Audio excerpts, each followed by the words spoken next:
Halo semuanya, selamat datang di sesi bedah buku kita kali ini. Buat kamu yang emang suka ngulik hal-hal fundamental tentang keuangan, kamu ada di tempat yang tepat. Hari ini, kita bakal ngebedah habis sebuah e-book keren banget berjudul Konsep dan Penerapan Persamaan Dasar Akuntansi, tulisan Muhammad Ridho Al-Ansori Hasibuan. Yuk langsung aja kita mulai. Oke, perjalanan kita hari ini simple aja. Kita mulai dari pendahuluan akuntansi, lanjut ke inti utamanya yaitu persamaan dasar akuntansi. Terus kita bahas gimana itu jadi laporan keuangan dan ditutup dengan sedikit evaluasi. Bagian pertama, pendahuluan akuntansi. Kenapa sih akuntansi itu penting? Dan sebetulnya apa sih itu? Kamu tahu nggak? Kata kunci dari akuntansi itu sebetulnya bukan cuma soal ngitung-ngitung duit. Berasal dari kata bahasa Inggris to account, artinya itu lebih ke mempertanggungjawabkan.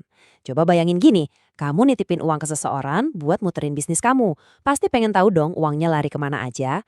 Nah, itulah akuntansi. Ini tuh proses pertanggungjawaban yang transparan dari orang yang ngelola bisnis ke pemiliknya. Simpelnya, ini adalah bahasa kejujuran dalam berbisnis. Dan bahasa bisnis ini sejarahnya lumayan panjang loh. Bayangin aja, dari tahun 4000 sebelum Masehi, orang udah mulai nyatet transaksi, walaupun masih sederhana banget.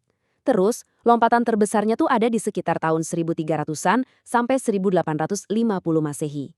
Ada seorang tokoh namanya Luca Paciori. Dia ngenalin yang namanya sistem pembukuan berpasangan, atau double entry. Ini bener-bener dobrakan besar pada masanya. Dari situlah, sampai sekarang, akuntansi terus berkembang pesat jadi alat modern yang mencakup audit, pajak, sampai analisis data yang canggih. Terus, buat apa sih kita repot-repot nyatet ini semua? Tujuannya tuh ada dua sisi. Secara khusus, ya pastinya buat nunjukin posisi keuangan dan hasil usaha kamu selama periode tertentu. Tapi ada yang lebih krusial nih, yaitu tujuan kualitatifnya. Informasi yang disajikan itu harus relevan, akurat, gampang dimengerti, dan ini yang paling penting, harus tepat waktu dan sesuai standar. Percuma kan punya data super akurat tapi laporannya telat, nggak bakal kepake buat manajer ngambil keputusan. Nah, buat nyampai tujuan itu, akuntansi punya 4 fungsi utama yang jalannya tuh runut banget, kayak mesin. Pertama, pastinya pencatatan atau recording, di mana semua transaksi dicatat rapi sesuai urutan waktu.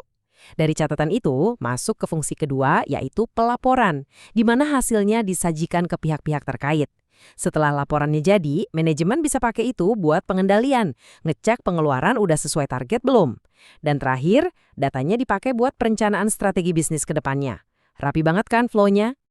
Kalau 4 fungsi tadi udah jalan mulus, manfaatnya bakal kerasa banget. Akuntansi ini bukan cuma sekedar tumpukan kertas laporan. Ini tuh kayak perisai yang lindungin bisnis kamu dari risiko kehilangan data penting atau parahnya penyalahgunaan keuangan. Di waktu yang sama, akuntansi juga jadi lensa yang super jernih buat ngelihat performa perusahaan kamu itu sebenarnya lagi sehat atau lagi sakit. Lalu siapa aja sih yang butuh lensa jernih ini? Ada 3 pihak utama nih. Pertama, jelas pemilik perusahaan. Mereka butuh ini biar harta pribadi dan uang bisnis gak nyampur, sekaligus buat ngevaluasi kinerja. Kedua, karyawan. Jangan salah, karyawan juga butuh tahu kondisi perusahaan buat mastiin gaji dan bonus mereka aman. Dan pastinya yang ketiga adalah investor.